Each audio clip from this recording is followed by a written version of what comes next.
পার্থবাবু খুবই দুঃখী হয়ে চিন্তা করছিল। আরে এই, এত ভাবছিসটা কি বলতো?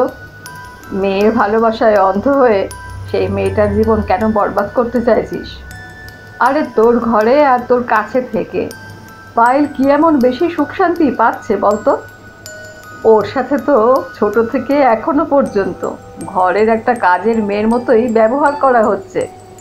গালমন্দ আর দুর্ব্যবহার ছাড়া আজ পর্যন্ত এখানেও কিছুই পাইনি। কিন্তু আমি তো আমার মেয়েকে বড্ড ভালোবাসি।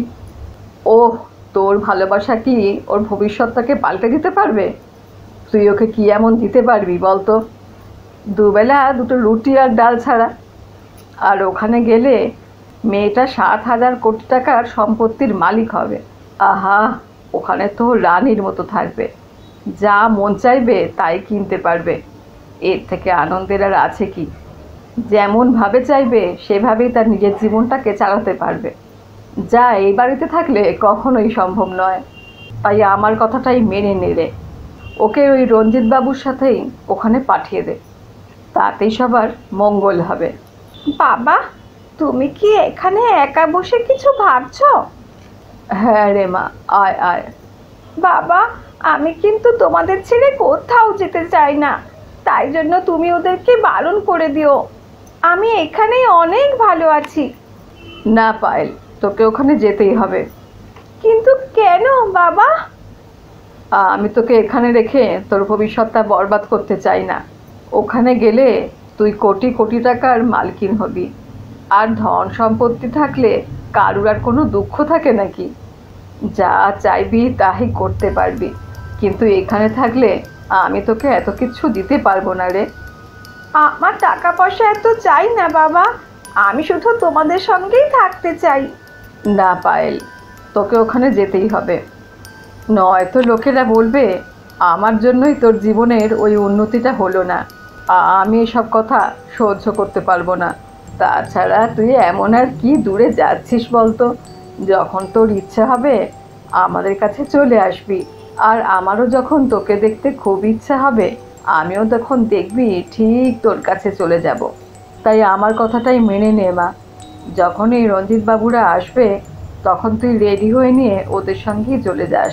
ঠিক আছে বাবা, তুমি যখন এত করে বলছো, তোমার খুশির জন্য আমি এখান থেকে চলেই যাব। এমন কথা বলে পায়েল ফুপিয়ে ফুপিয়ে কান্নাকাটি করছিল। এই 3 দিন পর রঞ্জিত বাবুরা পায়েলকে নিয়ে যাওয়ার জন্যে ওদের বাড়িতে চলে আসলো। পার্থ নিজের বুকে প্রায় পাথর চাপা দিয়ে মেয়েকে রঞ্জিত বাবুদের সাথে পাঠিয়ে দিল। এসো মা, এসো, এইটা তোমারই বাড়ি। ও হলো আমার ছেলে নীলটু। চলো, আমি তোমাকে ভেতরের সমস্ত রুমগুলো ঘুরে দেখিয়ে দিই। এই ঘরটা তোমার জন্য সাজিয়ে রাখা আছে। এখন তুমি এখানেই আরাম করো। সন্ধে 7টার সময় উকিলবাবু এখানে আসার কথা আছে, তখনই সব কথাবার্তা হবে খুন। পায়েল, তোমার সমস্ত কাগজপত্রগুলো রেডি করে দিয়েছি। মিস্টার চৌধুরীর সমস্ত সম্পত্তি এখন তোমার নামে হয়ে গেছে। ভালোই হলো, এত বছর পর তুমি এখানে ফিরে এসছো। আগামীকালই তুমি তোমার কোম্পানিটা ঘুরে দেখে আসতে পারো। মিস্টার রঞ্জিত তোমাকে পুরো কোম্পানিটাই ঘুরে দেখিয়ে দেবেন। ও, আর একটা কথা না বললেই পাচ্ছি না। এর আগে তুমি যখন ছিলে না তখন রঞ্জিতবাবু সমস্ত কিছু খেয়াল রাখতেন, কিন্তু এখন যখন তুমি এসে গেছো তুমি চাইলে তোমার এই বাড়ি আর কোম্পানি থেকে ওনাকে চলে যেতে বলতে পারো। বাকি সব তোমারই সিদ্ধান্ত। আচ্ছা, আজ তাহলে উঠছি। এমন কথা বলে উকিলবাবু সেখান থেকে রওনা হয়ে গেলেন। পায়েল মা, আমি তো তোমাকে কোম্পানিটা সমস্তটাই প্রায় দেখিয়ে বুঝিয়ে দিলাম। এবার আমার ছুটি, এখন তুমি এসে গেছো। আমি কালই ওই বাড়ি থেকে চলে যাচ্ছি। যদি তোমার কখনো কোনো কাজের জন্য আমাকে দরকার পড়ে তাহলে একটা খবর দিও, আমি নিশ্চয়ই তোমাকে হেল্প করতে চলে আসব। কাকাবাবু, আপনি কোথায় যাবেন? এত বছর ধরে আপনি এই ঘর বাড়ি আর কোম্পানিকে এত যত্ন করে খেয়াল রেখেছিলেন, আর এখনই আমাকে এখানে একা ফেলে রেখে আপনি চলে যেতে চাইছেন? না না, আপনাকে কোথাও যেতে হবে না, আমরা সবাই একসঙ্গে এখানে থাকবো। ও, আর একটা কথা কাকু, আমার বাবার সঙ্গে দেখা করতে খুব ইচ্ছা করছে, এই জন্য কালই আমি বাবার সঙ্গে দেখা করতে যাব।